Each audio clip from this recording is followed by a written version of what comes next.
Lovely. Hi, welcome everybody. Thank you so much for coming to our first Climate Cafe of the year, our February Climate Cafe. So for anyone who hasn't joined before, Fairworld Linfield is a community group raising awareness and encouraging local, personal and collective action on the climate and ecological crisis.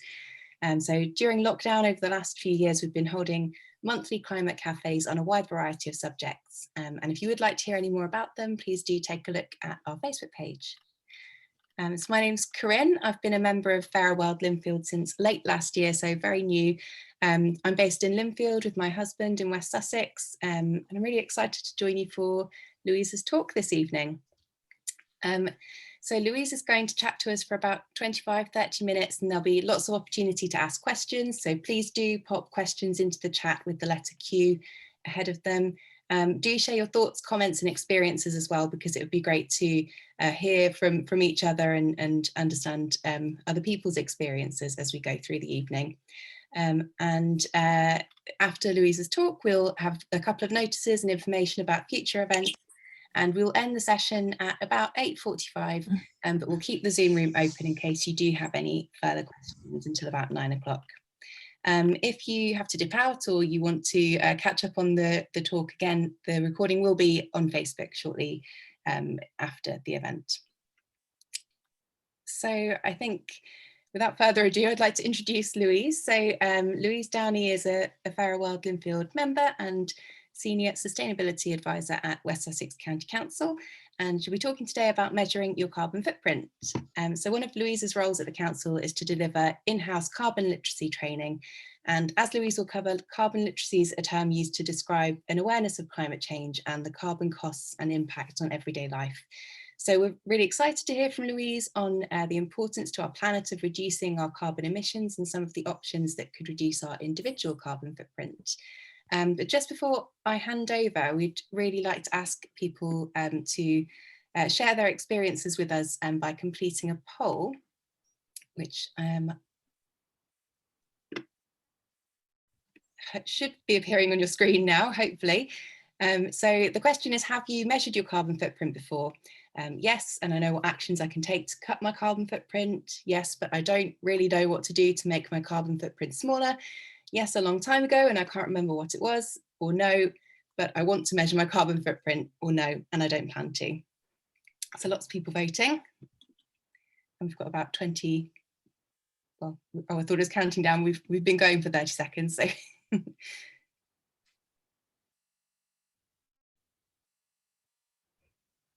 Lovely. It's really interesting. So I think about 47% have said no, but you'd like to measure your carbon footprint, which is great. 23% yes, and you know what actions you can take to cut the carbon footprint. 13% yes, but you're not sure what to do to make it smaller, or about 13% yes, a long time ago, and I can't remember what it was.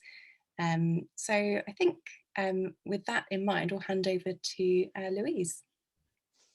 Great, thank you so much, Corinne. And also thanks to Peter and Chris as well, even though she's not able to join us today, for inviting me to give this talk about carbon footprints. It's really interesting to see those poll results as well, and it's good to see that people are really interested in understanding their carbon footprint. Some people already are doing so and feel that they know the actions that they want to take, but lots of people there looking to perhaps start looking at their carbon footprint and identifying actions they can take to make it smaller and reduce their contribution to climate change. So that's really, really useful to see.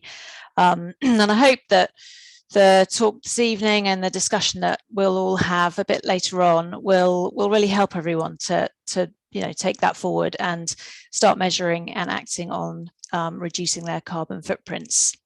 As Corinne said, I'm a Senior Sustainability Advisor at West Sussex County Council, and I'm a resident of Linfield. I've lived here for about 11 years with my husband and 2 children, and I'm a member of Fairworld Linfield. I've been a member for about 4 years now, and one of the reasons I'm a member of Fairworld Linfield is because I just think it's really, really important that everyone locally takes action on climate change in every way that they're able to, and also that we try and share experiences and ideas and difficulties with each other through these forums and through different events and activities, because we all need each other's support to act on climate change.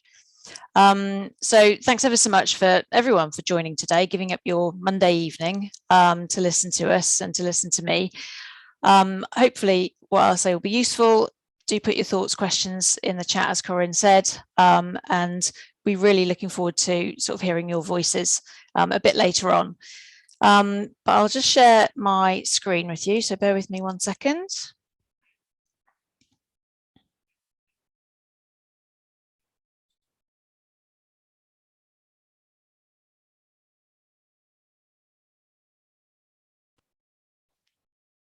Okay, so hopefully you can now see some green footprints on the screen. Is that right, Corinne? Can you see those? That's right, yeah, we can Perfect. see them. Okay, great, that's good.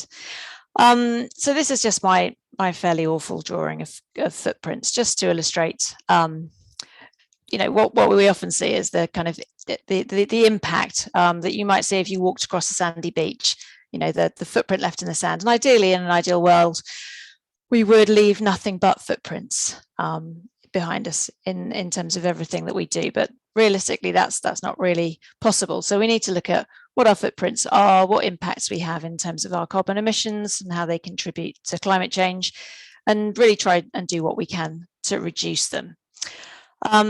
As Corinne mentioned, I'm at work, I'm rolling out carbon literacy training to staff. And the reason for doing that is really to help our staff at West Sussex County Council to really embed climate change considerations into their work and deliver the council's climate change strategy. Because once people understand the carbon footprints of their work activities, of the different projects and activities they're doing, and also their carbon footprints at home, then they feel really much more empowered to take action and work with other people to take action as well. And that's really important for West Sussex in delivering its climate change strategy. It's important for me as an individual, as a person in my home and in my family life, and hopefully it will be important to everybody here as well. Carbon literacy training explores the science and the impacts of climate change. It explores the carbon footprints of different activities and how they contribute to climate change, and it focuses on actions. So what needs to happen and what is happening from the global level down to the individual level to tackle climate change. And it's that focus on action which is really, really powerful. And that's hopefully what I'll help to bring out today. So I'm going to focus on carbon footprints at home. So what they are, why it's useful for us to know about them, how we can find out the carbon footprint of different items and activities, what generates the carbon emissions, and how knowing about carbon footprints and understanding our own can help us to make more informed choices. So I'll look at the carbon footprints of things like foodstuffs and travel, the things we buy in our homes, and also compare the relative scale of impact of some of the personal choices that we can make in our lives that affect our carbon footprints. Any comments you've got as we go through, as I said, you know, they're really, really welcome. I can't promise to know all the answers to your questions, but I'll do my very best to respond. And any that we're not able to answer, we'll do our very best to respond to afterwards as well. So please post questions in there, and yeah, it'll stimulate hopefully a really good debate later. So without further ado, I will continue on and start having a look at carbon footprints.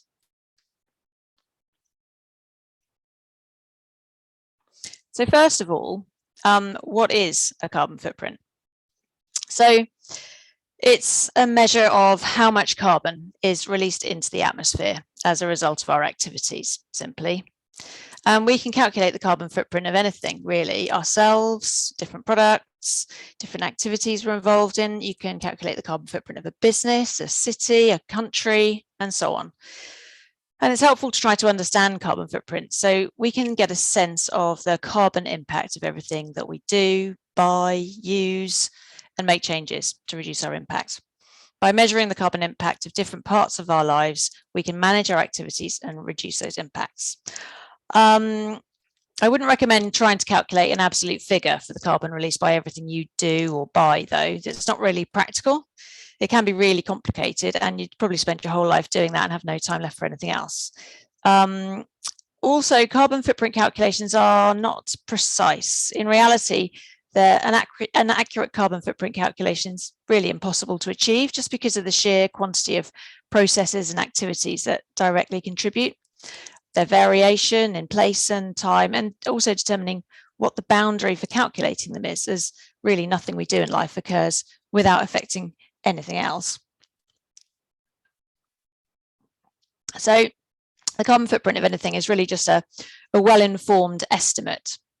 That said, the lack of precision isn't a reason to give up on trying to understand the carbon footprint. While significant uncertainty does exist around any actual numbers, they are a really good practical guide to the relative scale of impacts of different choices. They help us think about where carbon emissions come from for any given item or activity. They enable us to compare different options and make better decisions. It's also good to think about where you have control over your carbon footprint and what you can only really influence. There will be parts of everyone's carbon footprints that they're more able to change than others. By exploring the different things that contribute to your carbon footprint, you can understand this and then focus in on the parts you can control first. So there may be parts of our carbon footprints that we do in theory control, but circumstances mean that action isn't possible yet. So for me, an example is my home heating, and that's likely to be the case for a lot of people. My home is heated by gas, which is a fossil fuel. So by keeping ourselves warm in our home, we're actually contributing to global warming. But changing our heating system to a low carbon system is too expensive for us to do at the moment. So we've made our home as well insulated as we can, and we're careful to control how much heating we use, but there's not much more we can do right now. But try not to let the areas you can't control or can't control yet stop you from cutting your carbon footprint in other areas. Do what you can and use your voice to demand that government provides support and policies that will enable you to do more. So why should we bother with carbon footprinting? Well, we need to understand our carbon footprint and where the carbon emissions come from so that we can take the most effective action to reduce them. We need to cut carbon emissions to limit global warming and to limit climate change. And some people might feel that the difference they can make is too small to be significant. So there isn't really much point in doing anything at all. But we are in a climate emergency, and everyone does have a part to play in cutting carbon emissions to tackle it. Each person taking action to cut their carbon footprint and also talking about it with other people helps to make it normal. It helps to make it an everyday thing to do, a habit. And governments and businesses are taking action, even if it is frustratingly slowly. But individuals visibly taking action and talking about it and creating a real groundswell of change does help politicians and businesses see that people are serious about cutting carbon emissions. And that ultimately makes it easier for them to take action as well. Just a quick word on terminology. Carbon is generally used as a shorthand term for all greenhouse gases. So these are the gases that are in the atmosphere that trap the sun's heat energy and stop it escaping back into space. And they therefore keeping the earth warm, just like your greenhouse in your garden traps heat. We do need a certain level of greenhouse gases in the atmosphere to keep the earth at the right temperature for life. Without them, the earth's average temperature would be about -18 degrees centigrade, so far too cold for life to exist. And natural processes have kept greenhouse gas concentrations in the atmosphere at the right level for many thousands of years. However, human activity since the Industrial Revolution has released so many greenhouse gases into the atmosphere in a short period of time that the Earth is warming too much and causing the climate to change. The greenhouse gases you may have heard of include carbon dioxide, methane, nitrous oxide, and man-made refrigerant gases known as F gases. The most significant greenhouse gas is carbon dioxide, which mainly comes from burning fossil fuels. It lasts in the atmosphere for thousands of years, but the other greenhouse gases are also really important. Methane, that mainly comes from farming and from organic waste decomposing in landfill sites. Much less of it's released into the atmosphere than carbon dioxide, and it only lasts in the atmosphere for around 10 years before breaking down. but it absorbs so much more energy from the sun while it's there that the warming effect of each ton of it is about 28 times more than a ton of carbon dioxide. Nitrous oxide comes mainly from farming and industrial processes, and its warming effect is actually 265 times greater than carbon dioxide, but again, it's released in smaller quantities. And F gases come from things like refrigeration and air conditioning. Their warming effects are generally thousands of times greater than carbon dioxide, but they're released in very much smaller quantities. So different activities emit different greenhouse gases, and many emit more than one and in different quantities. And because of all this complexity, a carbon footprint is generally expressed as what's known as a carbon dioxide equivalent, or CO2e. And that means the total warming impact of all of those greenhouse gases that are released by an activity, expressed in terms of the amount of carbon dioxide that would have had the same impact over a 100-year period. So during my talk today, the term carbon's used, but that encompasses all of the greenhouse gases unless otherwise stated.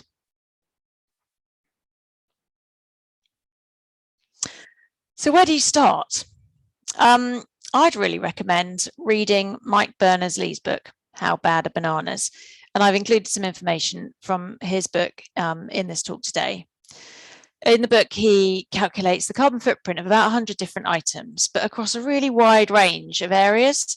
And he groups them in terms of the sort of scale of impact that they have.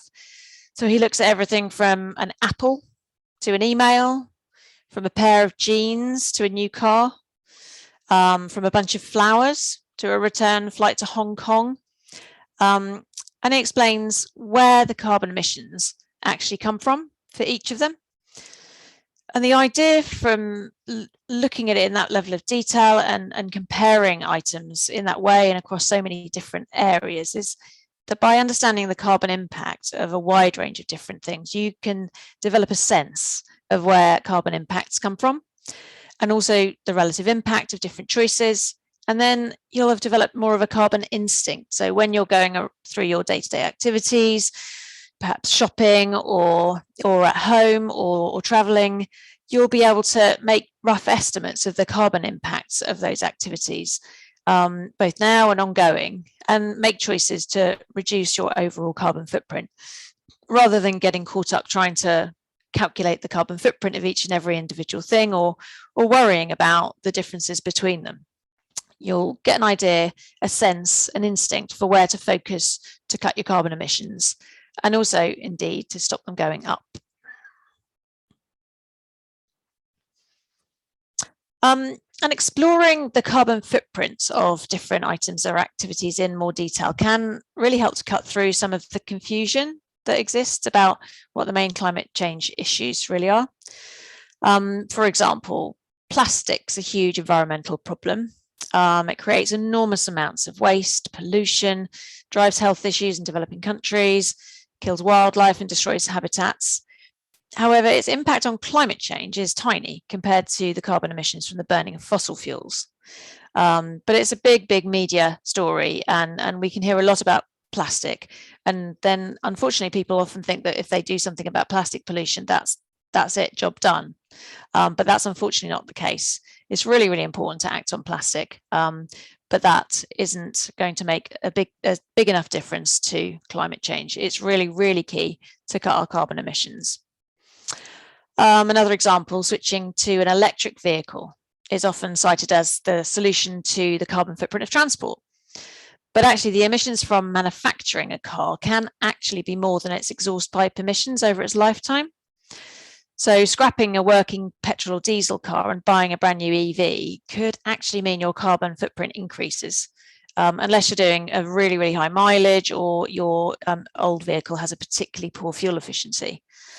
Although there are really obvious air quality benefits from making the switch. There's also a lot of focus on cutting food miles, and eating local is a recommendation you'll hear quite a lot, and that might make sense intuitively. After all, transport does lead to emissions. It's one of the most misguided pieces of advice, though. Eating locally would only have a significant impact if transport was responsible for a large share of food's final carbon footprint. And we'll look at this a bit later on in my talk. Unfortunately, for most foods, that's not the case. Carbon emissions from transport make up a really small amount of the emissions from food. And what you eat is far more important than where your food came from. However, eating a plant-based and seasonal local diet and not wasting food is a low carbon option and brings lots of wider benefits to your local community as well. So there are different websites and apps that you can use that can help you to calculate your carbon footprint. I don't know if you will have ever seen the WWF carbon footprint calculator, which I think Corinne is going to pop a link in the chat for. And it's a really interesting, relatively simplistic carbon footprint calculator, which can help you to understand your carbon footprint in terms of the overall and how that compares to the UK average and the world average. And it also then breaks down your carbon footprint into the different areas that make it up. It's a relative, like I say, it's a relatively straightforward tool. It doesn't ask you masses of questions. I'll try and show you. I might have to stop my share and then reshare, but I'll try and show you online and hopefully that will work. Let's see.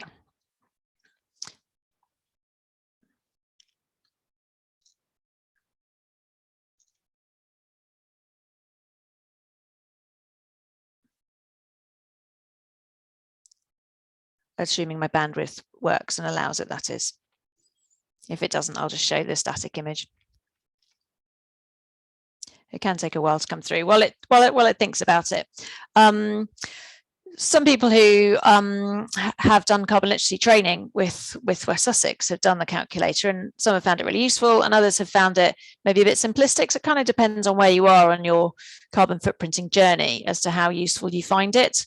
I don't think it's going to work, so I'm going to abandon that share and go back to the other one.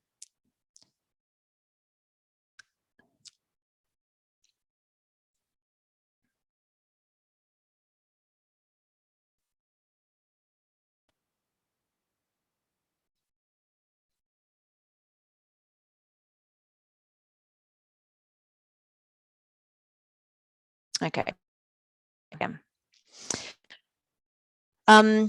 So it takes you through a number of questions about your travel habits, your food habits, how your home is set up, and the sorts of impacts that will come from your home, such as your heating and your electricity use, and also looks at some of the things that you buy and gives you an overall carbon footprint, as I've said. And then it also splits it down into the different elements of your carbon footprint. And gives you an idea of the relative proportion of each of them, so how it's made up.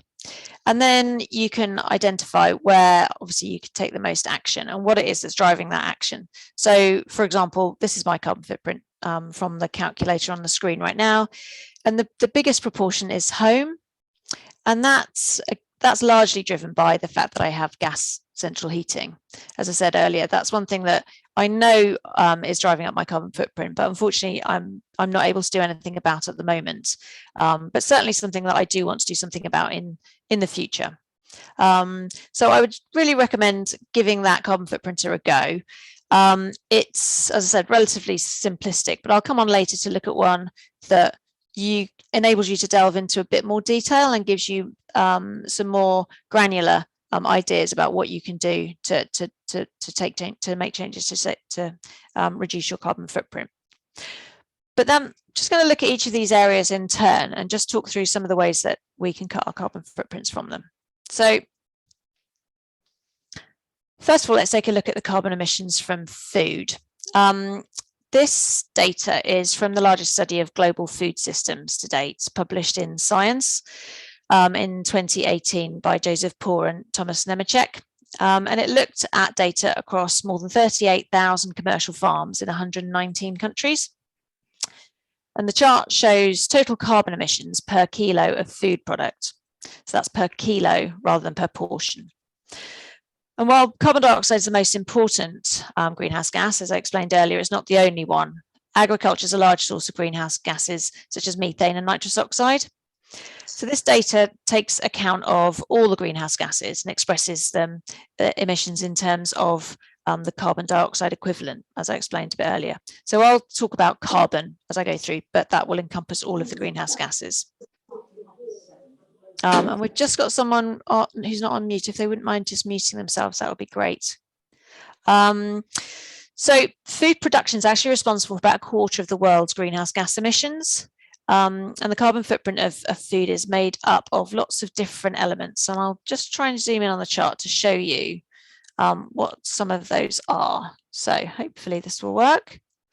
So if we look here at the top of the chart, you can see that the different colours represent different aspects of the carbon footprint of a foodstuff.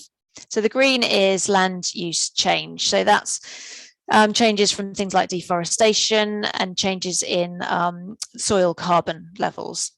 Then you've got the brown sections, and that's on-farm emissions. So things like methane emissions from cows and rice paddies, and the use of fertilizers on farms, and the use of farm machinery as well. And then you can see there's the orange sections, which are the production of animal feed, so production of crops and its processing into feed for livestock. Then we've got the processing emissions, so energy used to convert raw agricultural products into final food items. Then you can see transport in sort of pinky red, retail in yellow, and packaging in grey.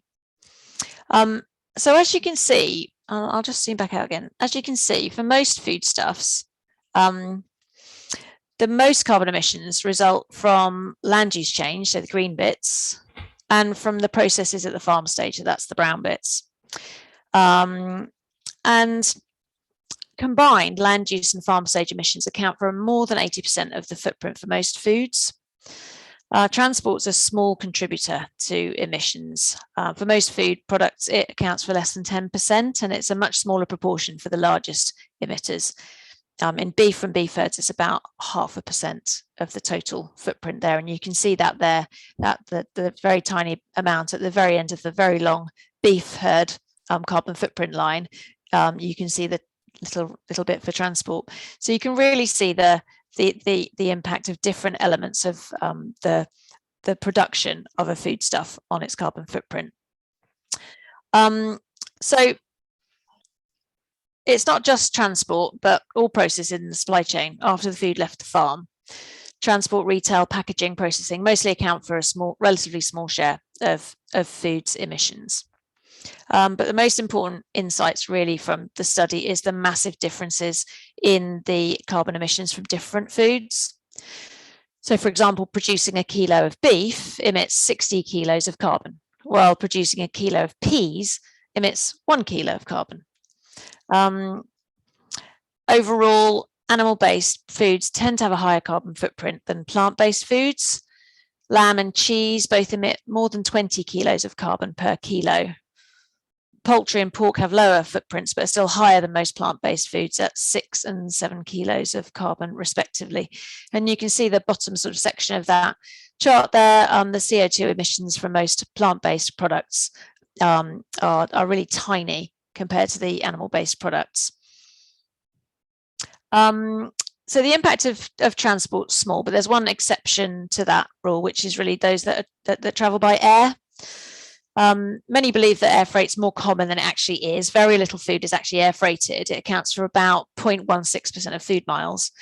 But for the few products which are transported by air, the emissions can be really high. It emits 50 times more carbon than transport by boat. But how do you know which items are air freighted? So, and how, therefore, which ones to avoid?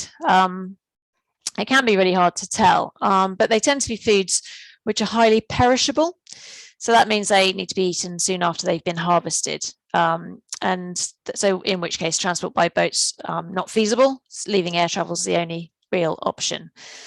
So some fruit and veg tends to fall into that category. Asparagus, green beans and berries are commonly air freighted. But the labelling isn't often very clear, so it can be hard to know what to avoid. A general rule basically is to avoid foods that have a very short shelf life and have travelled a long way. So you can check the country of origin on the packaging when you go shopping. That's especially true for foods where there's a strong emphasis on freshness. So for all those products, transport speed is a priority and therefore air freight is more likely. So if you really want to reduce the carbon footprint of your diet, avoid air freighted foods where you can. But beyond this, you can have a larger difference by focusing on what you eat rather than just eating local. Eating less meat and dairy, switching from beef and lamb to chicken and pork or plant-based alternatives will reduce your footprint significantly. And finally, a really important way to cut your carbon footprint from food is to avoid wasting it. According to WRAP's Love Food, Hate Waste campaign, in the UK, households waste 6.5 million tonnes of food every year, 4.5 million tonnes of which is edible. So we're not just talking eggshells and chicken bones. We mean the little bits of food on your plate that you couldn't quite manage, or your bread crusts, or your potato and carrot peelings, all the stuff which could have been transformed into something tasty. And those 4.5 million tonnes of edible food that we waste are enough to fill about 38 million wheelie bins or 90 Royal Albert Halls, just to give you a sense of the scale of it. And all of that wasted food, as you can see on the chart there, has emitted greenhouse gas in being produced. So wasting it really, really is a terrible waste. There's just a question in the chat, Louise, on food, actually. Yeah. She's asked, why is land use change greater for beef herd than a dairy herd if they're both out on grass? Well, largely because a lot of beef herd is deforestation. So deforestation that's been caused in other countries often, where forest land's been cleared for either agriculture directly to make animal feed, to then feed to the cattle, or to make space for the animals to graze and move about as well. So that's why it's much more significant. The tendency for dairy is not so much an import-export problem. It tends to be closer to home that you get that, and also the beef dairy herd emissions are kind of split between the beef itself and the dairy products from that herd. So beef purely used, the cattle grown purely for beef tend to be the biggest problem. Hopefully that's helped. Okay, so if we look at travel now, transport accounts for about 1/5 of global carbon emissions. And in some countries, often richer ones with populations that travel a lot, transport can be one of the largest segments of a carbon footprint. So if you need to travel either locally or abroad, what is the lowest carbon way of doing it? This chart looks at the carbon footprint of different travel options per person per kilometre. So we've got there on the screen, we've got domestic flights, which is obviously the largest carbon footprint per kilometre. We've then got a medium petrol car and a medium diesel car, relatively the same, but with the diesel car slightly more carbon efficient, although that does have significant issues in terms of air quality from the particulates that are released into the atmosphere from burning the fuel. We've then got short haul flights and long haul flights. Then we've got bus travel over a kilometre, and obviously motorcycles, petrol car but with 2 passengers as opposed to 1, and then an electric vehicle based on the UK's electricity generation mix, and then national rail, followed by ferry and Eurostar. So looking at international rail travel there, and you can really see that you can really compare the differences per kilometre from the different options that you can choose. Overall, the most efficient ways to travel are to walk, to cycle, or to take the train. Using a bike instead of a car for short trips would reduce your travel emissions by about 75%. And taking a train instead of a car for a medium distance would cut your emissions by about 80%. And using a train instead of a domestic flight would reduce your emissions by about 84%. Although there can be a wide variation in per person carbon emissions depending on the length of your trip, the source of the electricity in the grid, depending on where you're traveling, and also the occupancy of the vehicle. So a full car, a bus or train is more carbon efficient per person, obviously, than one with empty seats. Over short or medium distances, walking or cycling are nearly always the lowest carbon way to travel. Although it's not on the chart, the carbon footprint of cycling 1 kilometre is usually in the range of 16 to 50 grams of carbon per kilometre, depending on how efficiently you cycle and what you eat, i.e. what fuels the cycling. But cycling isn't always feasible. So what if you can't cycle or walk? What if you need to travel a longer distance and you can't take the train? So taking a flight or driving alone are the most carbon intensive options. Between the two, which is better, really depends on the distance travelled. If you're going a moderate distance, so less than 1,000 kilometres, or if it's a domestic flight that you're thinking about, then flying has a higher carbon footprint than driving alone in a medium-sized car. Over a longer distance, so more than 1,000 kilometres, or taking an international flight, then flying could actually have a slightly lower carbon footprint per kilometre than driving alone over the same distance. If you have more than one person making that same journey, though, then driving together, as opposed to both of you flying, would be a lower carbon option.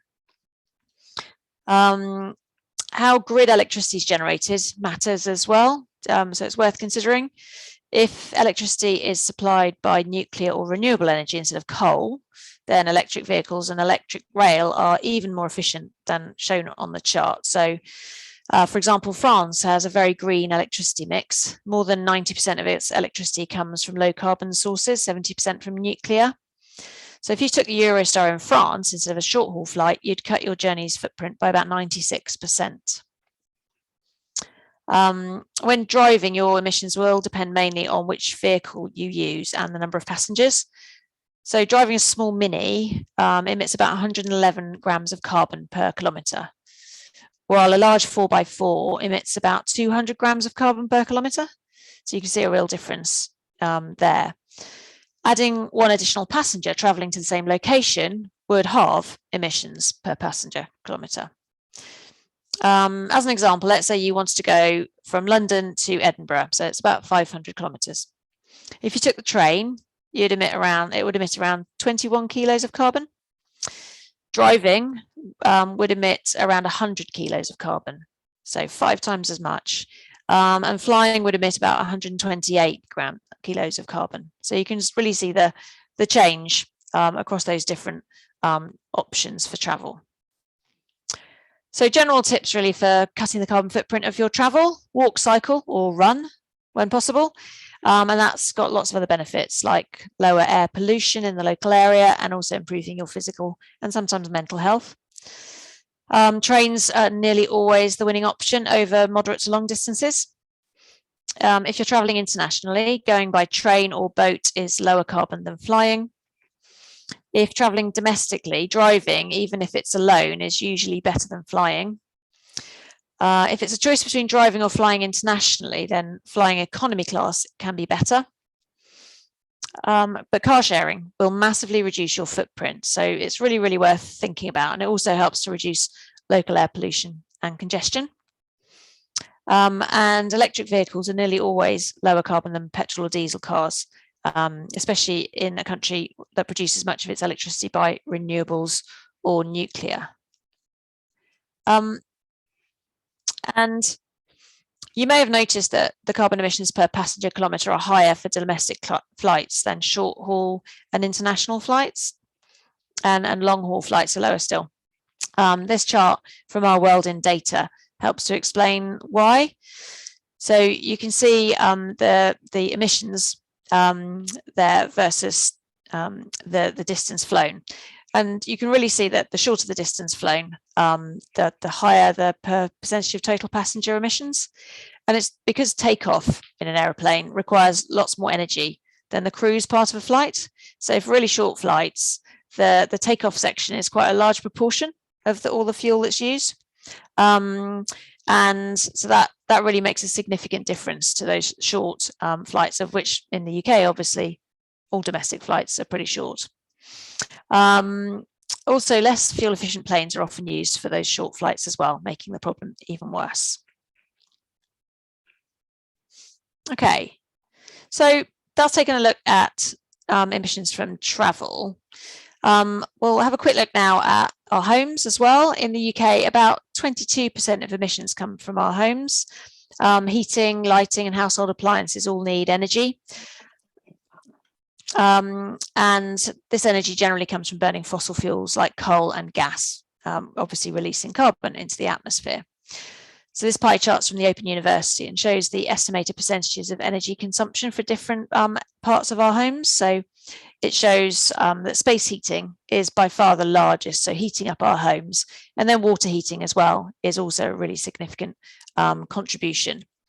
But you can also see that the energy we use for appliances is a significant area where we can look at cutting our emissions. And the amount of electricity that's being used for other appliances like TVs, computers, and other electronic stuff is going up and has increased by a factor of more than 5 since in the last sort of 5 years or so. So we're buying more stuff that uses electricity, which is using more power as a general rule. So it's really important to just try and keep an eye on that. Make sure that you're thinking about the electricity that you use for all of the appliances in your home and only using them when absolutely necessary.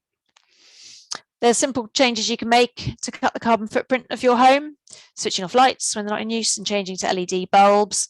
According to the Energy Saving Trust, if the average household replaced all the bulbs in their home with LEDs, it would reduce carbon emissions by about 65 kilos a year, which is about the same as that emitted by driving your car approximately 220 miles, or the distance between London and York. As I said, the chart shows the biggest source of carbon emissions is home heating, and the majority of UK homes are heated by gas. So bigger actions to cut your home's carbon footprint would be to insulate your walls and your floor and your loft, fit really good heating system controls with a timer and thermostatic radiator valves, get a smart meter installed by your energy supplier. That way you can better manage your energy use and your gas use. Think about cutting the temperature of your heating and hot water. Again, the Energy Saving Trust have said that if you have a full set of heating controls, turn your room thermostat down by just 1 degree could reduce your carbon footprint by 310 kilos and also save you about £60 a year on your energy bills. And I think that they wrote that before the energy prices went up substantially, so you'd save even more now. You can insulate your hot water tank and pipes. There's no point heating up water and then allowing all the heat to escape before you can use it. Fit double or triple glazing.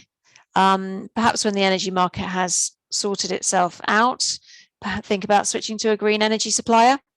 And you can even look at installing renewable systems like solar panels to generate your own energy and potentially battery storage to save that energy for use when the sun's not shining. Again, according to the Energy Saving Trust, an average solar PV system on the roof of a home in the south of England can generate about 3,700 kilowatt hours of electricity a year. That's more electricity than the average home uses in a year. And it can also save about 1,000 kilos of carbon. So a really significant option.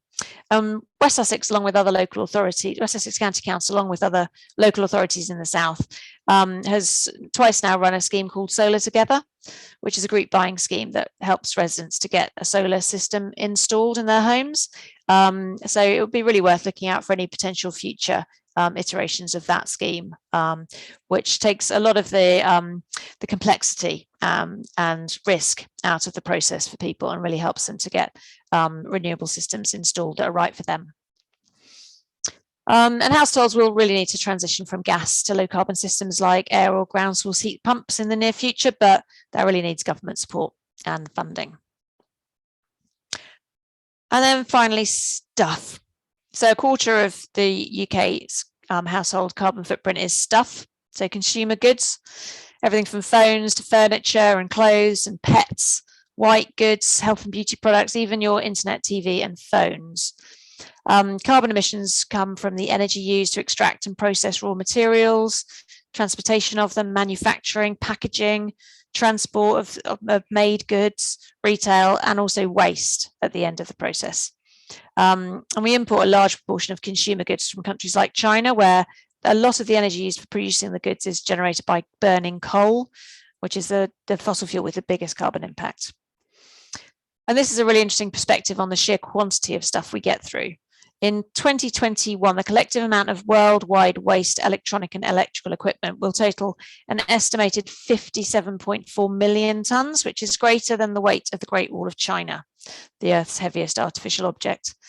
An estimated 53.6 million tonnes of e-waste was generated in 2019, and that was a 21% jump in the 5 years previous to that. And e-waste on a predicted course to 74 million tonnes by 2030. So that's an awful lot of stuff. So key things really to remember are buy fewer higher quality goods and make them last, reuse, repair and recycle goods. And Linfield's now got a great brand new repair cafe, which I'd really encourage you to visit first Saturday of every month in the URC church in the village. And buy as much as you can second hand and avoid waste wherever you can. So I mentioned another app that I've used, and it's called Gicky Zero, which is a curious name, but I suppose it's easy to remember. And that helps you to measure your carbon footprint in a greater level of detail than the WWF calculator, and plan lots of more different actions that you're going to take. And it helps you identify all sorts of steps you can take now and into the future. And it gives you reminders, it comes up with new suggestions all the time. It allows you to plan things as well. So it's enables you to say, yeah, I might want to do that, but I can't do it yet. And then perhaps reminds you later on that that's something that you were thinking of doing. Again, I think Corinne can pop a link to that in the chat. But I'd really encourage you to have a look at that. You can download it either on your phone, or you can look at it on a website as well. And it's got masses of different ideas for saving energy and saving carbon, and also saving money ultimately as well. So I definitely recommend looking at that to get into a bit more of the detail. And I just wanted to finish up by sharing a couple of quotes to inspire us to take action to cut our carbon footprints. Alicia Gilbert, Director of Policy and Translation at the Grantham Institute, Imperial College London, says, while we can all do more to reduce our own carbon footprint, we should also put pressure on companies and those in power that have an even bigger capacity to make changes and reduce carbon emissions. So that really highlights the need for everyone to take action. So all of us as individuals in our own lives, but also then wider than that, putting pressure on those around us, those organisations, corporations and governments that really set the system up and can enact really significant change. And then finally, this is a quote from Mike Berners-Lee, the author of How Bad Are Bananas and There Is No Planet B. And he says, very few of us are squeaky clean in carbon terms. You don't have to become so overnight. But most of us do need to make serious changes over the next few years. It's important to keep moving in the right direction and enjoy the process of cutting carbon out of our lives. Don't beat yourself up, but don't let yourself off the hook either. So I hope you'll give carbon footprinting a go, or a go in greater detail if you haven't already, perhaps using a couple of the apps that we've looked at. And I'd really recommend, as I said, reading How Bad Are Bananas, the 2020 edition, because it's got lots and lots of really fantastic calculations and explanations of the carbon footprint of different items and activities. There's also loads of really useful resources on the BBC News website, the climate change section, with lots of explanatory videos and stories on how climate change is impacting around the world and actions that people are taking to address it. But one final piece of advice would be that whatever you do to measure your footprint and start to make changes to make it smaller, don't keep it to yourself. Talking to other people about climate change is one of the most powerful things that you can do to make a difference. And there's a really great video called The Secret to Talking About Climate Change that I'd recommend watching, and I'll try and make sure that we can pop that in the chat. I'll try and do that when I finish screen sharing. So thanks again for all your time and attention. I'm going to stop screen sharing now, and it'd be great to hear any comments, thoughts, questions and ideas from other people. So I will pass back to you, Corinne, and turn off this screen share. Brilliant. Thank you so much, Louise. That was really, really interesting. And it has sparked a lot of conversation in the chat. So Lots of people have been sharing other alternative websites and apps that they've used personally to measure their carbon footprint. Brilliant. There are a couple of questions as well. Carrie Court just asked, please could you clarify the food waste quantity, which you said would fill the Royal Albert Hall 90 times? Yeah, so RAPS, love food, hate waste. I'll just skip back to it.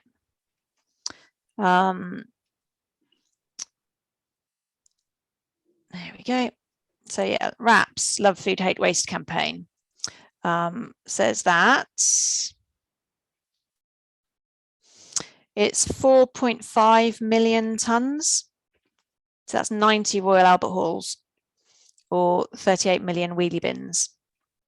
And if you go onto the Love Food, Hate Waste website, there's a section called Why Save Food, and that's where that figure comes from. Okay, thank you. And Ruth's asked, is it better to change LED light bulbs when her current energy efficient light bulbs still have life in them? Generally, it's better to use things up until they're at the end of their life, rather, because obviously a lot of carbon emissions will be embodied in the manufacture of those existing light bulbs. So continue using the low energy ones until they've stopped working, and then make the switch. Another question from Renee. Hi Louise, interesting presentation, thank you. Do you have any advice on carbon offsetting through planting trees, for example through the National Trust scheme? Yeah, it's always a really tricky one, this one. I mean, there's a number of different views on offsets. Firstly, that you've got to be really, really careful with carbon offsets to make sure that the offset is genuinely an additional offset. So an additional action that wouldn't have happened otherwise, and that you've reduced all of the emissions that are possible to reduce before you begin offsetting.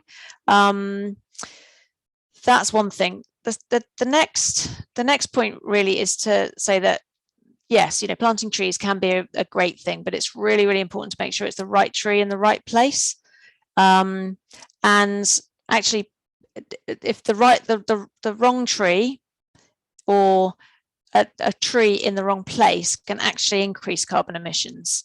So again, it's really, really important if you're going to think about planting trees to make sure that you do it really carefully, and you do it through a reputable organisation, and someone like the National Trust, the Woodland Trust, are good options for doing that. The key thing with planting trees and as a way of sequestering carbon or storing carbon is that those trees are going to have a long life, and also to recognise that takes an awfully long time for a tree to grow and capture that carbon.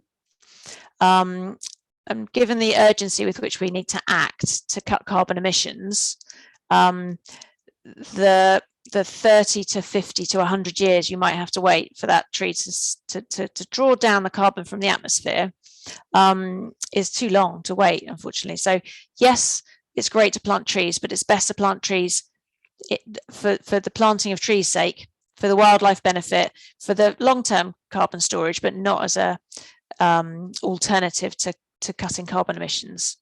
And there's also lots of other habitats that are actually really, really important to look at in terms of kind of natural carbon stores, like peat bogs and salt marsh and the kelp forest that's on the that's being renewed on the south coast now, which can actually be more beneficial for storing carbon than just planting trees. Planting trees is kind of great to do, but can be quite a simplistic way of looking at how you can store carbon.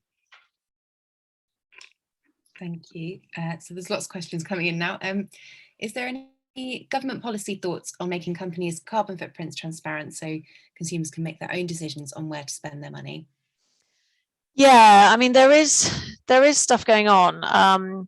There's a number of different kind of programs in place to encourage companies to kind of cut their carbon emissions. The actual reporting of carbon emissions and actions to cut carbon emissions is pretty much reserved for large companies.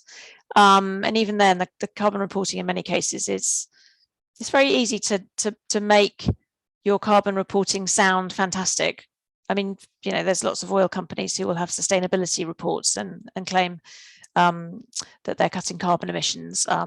Airports, for example, are often great ones for saying how much carbon, how they're getting to net zero, but they conveniently set the boundary of their ambition to exclude the flights that take off from their airports, and they just look at the operations of their buildings and the movements around their airports on the ground. So yeah, there's a lot of ways that you can look at what businesses are doing in terms of carbon footprints, and there's a lack of clarity at the moment. We don't have really good schemes for assessing and scrutinizing the claims that are made by businesses.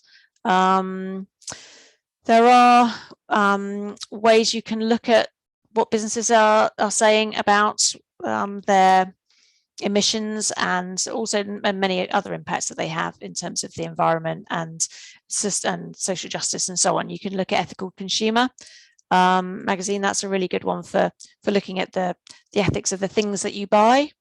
And they look at different companies and different sectors and highlight companies to avoid and companies to purchase from. And they have a website and also a magazine that you can subscribe to. So that's one way of looking at things. But the main thing for me with businesses is to not take anything at face value. Really think about the type of business that it is. What are they missing out? What are they not telling you?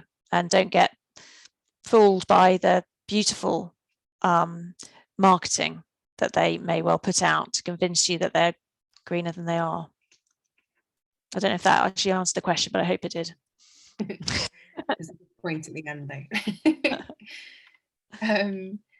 I know I've missed a question here. So David had a question, I think, about the term 2050 net zero. I don't know if you want to expand on that question, David, if you're happy to. Sure. Yes. It was really following on from the discussion about carbon offsetting, and our pledge for net zero in 2050 is just a carbon offsetting scheme. And I wonder what details the UK government have made about how confident they are about their offsetting. Yeah, it's a really, really good question. Our net zero by 2050 target is exactly that, net zero. It's not actually zero, it's net zero. The government's got a legally binding target to hit net zero by 2050, and they'll be doing that by reducing carbon emissions in as many areas as possible, ideally as quickly as possible, but that remains to be seen. But inevitably, their target is partly based, achieving the target is partly based on offsetting, on technologies and also natural solutions for removing carbon from the atmosphere. So getting to net zero is basically balancing the emissions into the atmosphere with the removal of carbon from the atmosphere. So the government's plan is to do some of that by planting trees and restoring habitats and so on, but also using negative emissions technologies. So technologies that effectively kind of extract carbon from the air and store it permanently underground. And unfortunately, at the where we are now is that while some of those technologies are in existence, none of them are viable at scale. And they also come with lots of, they're very expensive, and they also come with potential unintended consequences for the environment as well. So it is a huge risk in the government's plans, having offsets in there. And I think definitely one that we need to carry on scrutinising. And the key thing to take out is that reducing carbon emissions really, really is key, because we can't risk relying on technology to save us.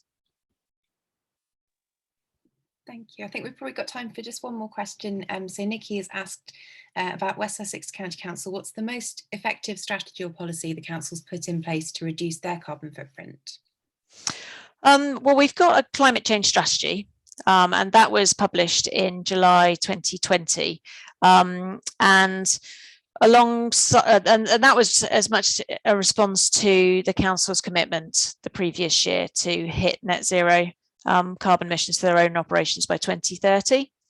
And the main things that we're doing at the moment are looking at the decarbonisation of our estate. So that's our buildings, so things like offices and so on, and schools as well, and really trying to identify where we can make the most effective savings in terms of carbon emissions, making those buildings more efficient and run more effectively, and really then hopefully sharing that with people across the county to inspire others to do the same. That's the most significant sort of single action that we can take as a county council. But I mean, there's a myriad of other actions as well. And if you go on the West Sussex website, you can look at the climate change strategy, but you can also see the climate change strategy annual report, which came out at the end of last year, and that talks through all the different things that have been done so far to cut carbon emissions, respond to the climate crisis, and also some of the things that we're doing to try and sort of help other people to take action, help other organisations and residents more widely to take action as well. Thank you so much, Louise. I think we're probably just about run out of time for questions, but thank you to everyone who has asked a question. We'll have a look at the chat, and if I have missed you, we'll try and answer offline. And we will keep the Zoom room open as well in case anybody wants to hang on for any questions. For now, I'm just going to stop the recording and